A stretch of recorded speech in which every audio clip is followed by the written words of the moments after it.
Hi guys, welcome back to my channel. If you're new here, welcome. In today's video, I'm going to be doing my very first story time, and it's going to be about my labor and delivery story. This did happen about 10 months ago, so hopefully I remember everything. I hope you guys enjoyed today's story, and if you do, please give this video a thumbs up and don't forget to subscribe and join the family. I'm going to be giving you a little background of everything that led up to the day that I delivered Araya before I get into all the juice of the story. Okay, so once I found out I was pregnant with Araya, I had to decide whether I was going to go with a midwife or a doctor. I knew that I wanted to have my baby in the hospital, but also I wanted to have minimal intervention and as natural as possible. So I did a lot of research, figured out what would be the best route for me, and I found a midwife that I really liked, so I decided I was going to go with a midwife. I made sure that she could deliver in a hospital because that was what I wanted.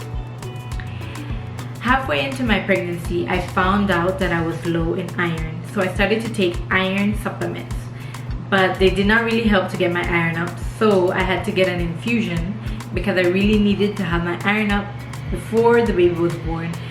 Because when you have low iron, there's a possibility that you would bleed out during delivery. So it was very important that I would get my iron up before I delivered. I was scheduled for 6 iron infusions. And actually my last one was actually after my due date, so I was a bit nervous because I was like, I need to get my iron up and my infusions are super late, and usually once you get the iron infusion it takes a while for your body to absorb it. Another thing that I did was I took birthing classes so that I could be prepared mentally and I could just know what was gonna happen because it's all new to me, and I just wanted to be as prepared as I could to have the baby. I really recommend the birthing classes. I took them with a lady. I had private classes and she was just amazing. Like, she taught me exactly what was gonna happen, what my body would do, how I could prepare, what I could do in labor so that I would be able to get through it. And honestly, I think those classes was what helped me get through my entire labor and delivery, because I'm telling you, those pains are no joke. I never ever thought that Araya would come early. There was, to me in my mind, she was going to be late, and mainly the main reason was because my husband wasn't here yet. And I really wanted him to be here, and I knew he was going to be here soon, so it's just like, she's going to wait until he's here before she comes. And that did not happen. So on September 19th, I had an iron infusion scheduled, and it was for 7 a.m. Usually, I was still working. Bear in mind, I was still working. I was planning to work up until Araya was born. So I was still working, and I was supposed to work that morning, but I work at 6 a.m. and my iron infusion was at 7.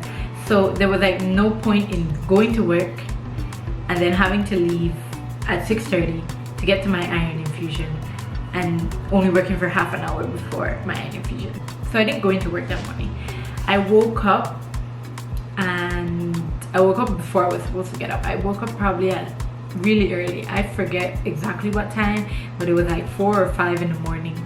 And I was feeling like menstrual cramps, and in my mind I'm like, oh, this is just Braxton Hicks contractions, because I watched so many videos and so many people have these Braxton Hicks for so many days. So I was like, this is nothing.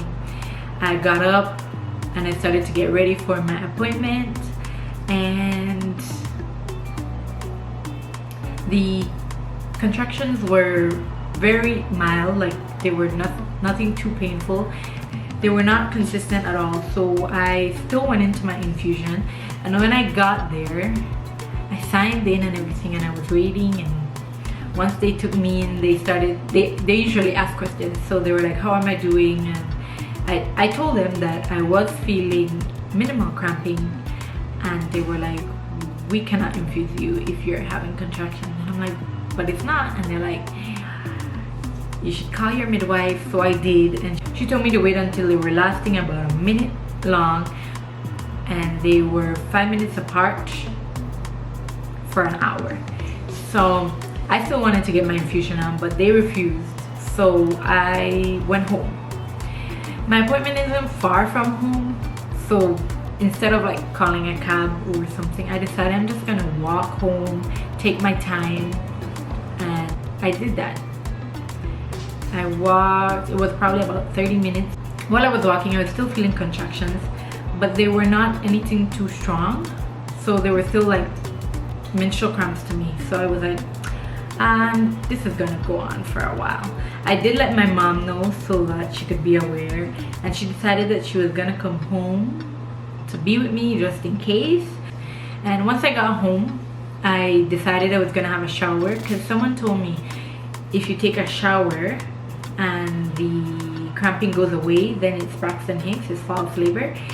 So I took a shower, a warm shower, and my pain went away. So I was like, oh, okay, well, I guess this is false. And after having a warm shower and the pain went away, my mom decided to go back to work, and I was like, I'm just gonna get some rest just in case the pain starts to come back. I can be well rested and ready. Before I took a nap, I lost my mucus plug, but I knew that this could mean several days. Like, that doesn't mean that I was gonna go into labor that day. So I was like, whatever, I'm just gonna try and get some rest. And I did. I took a nap, but I woke up around 4 in the afternoon with really bad cramps, and that was the start of everything. I started to time them, and they were starting to get a lot more consistent, and they were starting to last longer, but not yet a minute long. They were about 7 to 6 minutes apart. So I let my mom know. She was on her way home from work. It takes her about half an hour to 45 minutes to get home from work. So I was waiting for her, and I was also on the phone with my husband, and he was there for me even though he couldn't be there physically. He was talking me through everything and telling me it's gonna be okay. And the pain kept getting worse and worse. So once my mom got home, I decided it was time to call my midwife. They were lasting about a minute, and they were very consistent. So I called my midwife, but she was talking to me, and I was explaining to her that they're a minute long, they're 5 minutes apart, and I've been having this for about an hour. And she was like, oh, it's your first baby, try to get some rest, take some gravel and some Tylenol, and this is going to last for several more hours, so just get some rest. And I was like, okay. She told me that afterwards, she told me that once you get a contraction, you can't talk through it. That's when it's like really bad. I guess I can take the pain because I was able to talk through mine. She didn't hear that I was going through a lot of pain, so she thought that I would be several more hours. And I knew I could not get any more rest. Like, there was no way. It was so painful.